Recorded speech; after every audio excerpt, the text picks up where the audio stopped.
नमस्कार। इन खबर में आपका स्वागत है। रामचरितमानस को लेकर के बिहार से जो विवाद उठा, शिक्षा मंत्री चंद्रशेखर ने जो बयान दिया, उसकी बयार बह के उत्तर प्रदेश में आई। स्वामी प्रसाद मौर्य ने मानो चंद्रशेखर का झंडा थाम लिया और जो चौपाई है उसको उद्धृत करते हुए रामचरितमानस की उन चौपाइयों पे प्रतिबंध लगाने की मांग कर डाली। मांग आगे बढ़ी, अखिलेश यादव ने तरीके से उसका समर्थन कर दिया। बस क्या था, एक नई राजनीति उत्तर प्रदेश में उफान मारने लगी। ढोल गंवार शूद्र पशुनारी सकल ताड़ना के अधिकारी से ये विवाद छिड़ा। आखिर ताड़ना का मतलब क्या है? ताड़ना का मतलब यदि पीटना है तो उन्होंने यही वाला मतलब निकाल लिया, और ताड़ना का मतलब यदि समझाना है तो दूसरे पक्ष ने ये वाला मतलब निकाल लिया। अभी ये विवाद चल ही रहा था कि आरएसएस के प्रमुख मोहन भागवत का एक बयान आया।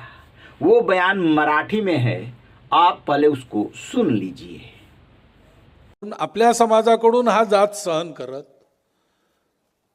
कल्याण बुद्धीनी पण व्यवहार शिकवणारे घरचे लोक सुद्धा विरोध करत असूनही त्यांनी आपला हा बाणा सोडला नाही।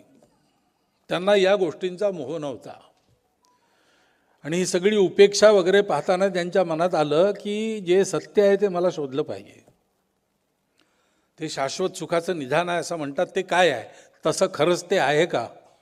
सांगोवांगी जाणार नाही मी, प्रत्यक्ष प्रतीती पाहीन। आणि ती त्यांनी पाहिली, रामानंदाच्या संगतीत ती प्राप्त करून घेतली आणि त्यांना ज्ञान झालं सत्य हाच ईश्वर आहे। ते सत्य असं सांगतं की मी सर्वभूती आहे आणि त्याच्यामुळे रूप नाम काही असलं तरी योग्यता एक आहे, मान सन्मान एक आहे, आपलेपणा सर्वांविषयी आहे, कोणीही उच्च नीच नाही। शास्त्रांचा आधार घेऊन पंडित लोक जे सांगत असतात ते खोटं आहे। जाती जातीच्या श्रेष्ठत्वाच्या कल्पनेमध्ये उच्च नीचतेच्या भोवऱ्यात अडकून आपण भ्रमिष्ट झालो आहोत। हा भ्रम दूर करायचा आहे। आपलं ज्ञान आहे, आपली परंपरा आहे, ते हे सांगत नाही, हे सांगितलं पाहिजे समाजाला। ती परंपरा काय सांगते? ती परंपरा म्हणते सत्य आणि धर्म, तीसरं कर्म, हे सोडू नका। इसमें मोहन भागवत कह रहे हैं कि कोई ऊंच नीच नहीं है, सब बराबर है, सब ईश्वर के अंश है। इसमें कहीं कोई दो राय नहीं है कि परम पिता परमात्मा के यहाँ से इंसान पैदा हुआ, उन्होंने इंसान बना के भेजा, पृथ्वी पर आकर के ऊंच नीच और वर्ण व्यवस्था या पंथ या धर्म ये सब बना। सवाल ये उठता है कि आखिरकार इसे किसने बनाया? जो विरोधी राजनीति कर रहे थे उसी राजनीति को एक नया सुर दे दिया आरएसएस प्रमुख मोहन भागवत के बयान ने। दरअसल उसमें उन्होंने ये कहा कि ये सब कुछ जाति वर्ण व्यवस्था पंडितों ने बनाई।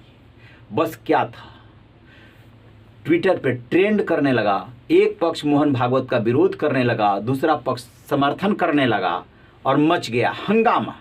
आरएसएस ने तत्काल इस पे सफाई पेश की कि वो मराठी में बोल रहे थे और पंडितों का मतलब जो है मराठी में उनका जो आशय है वो विद्वानों से है कि इन्होंने ये सब बनाया, न कि पंडित जात से उनका मतलब है।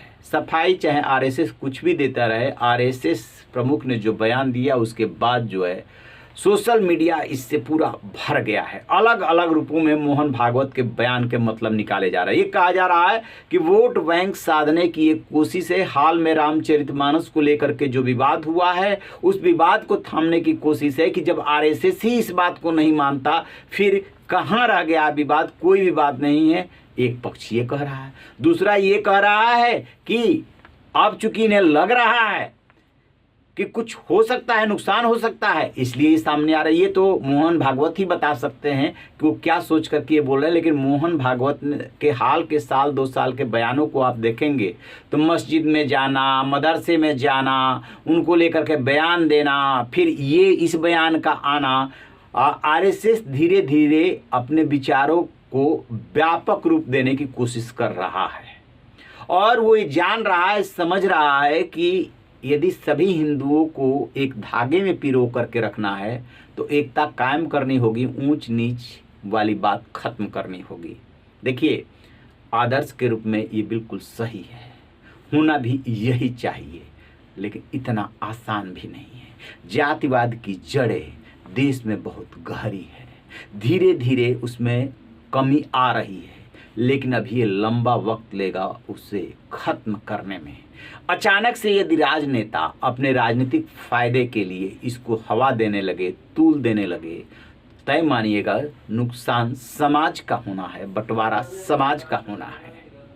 और कुछ लोग अपने राजनीतिक हित के लिए कुछ भी कर सकते हैं, चाहे समाज में जाति संघर्ष छिड़ जाए, यदि उनको वोट मिलता है तो वो जाति संघर्ष छेड़ने के जो है वो पक्षधर हैं, उन्हें वोट चाहिए। और इसमें कोई भी दल पीछे नहीं है, सब बराबर है, हमाम में सब नंगे हैं, स्थिति ये है। तो अब ये देखते हैं कि जो पंडित के चक्कर में मोहन भागवत फंसे हैं, ये कहाँ जा कर के विवाद खत्म होता है। क्योंकि अभी तो रामचरितमानस की चौपाई को लेकर विवाद चल रहा था, और उसमें सबसे ज़्यादा जो निशाने पे थे वो पंडित ही थे। तुलसीदास, जो गोसाई तुलसीदास जी कहे गए, उनको जो है तुलसीदास दुबे कह करके बताया गया, तुलसी दुबे बताया गया, और इसी बीच में मोहन भागवत का पंडित को लेकर के बयान आ गया। बेशक मराठी में उसका आशय चाहे जो हो, लेकिन पंडित शब्द ही उन्होंने इस्तेमाल किया है, और इसका मतलब सबने अपने हिसाब से निकाल लिया। हो गया है हंगामा, कानपुर में धरना प्रदर्शन, विरोध, देश के अलग अलग कोनों में आरएसएस की आलोचना, सब कुछ हो रहा है। सोशल मीडिया पटा पड़ा है, एक वर्ग समर्थन, दूसरा विरोध। अंजाम पे नजर रहेगी कि विवाद कहाँ जाके खत्म होता भी है, या इसे राजनेता आगे बढ़ाते रहते हैं। रहिए बेखबर, देखते रहिए इन खबर। Thank you.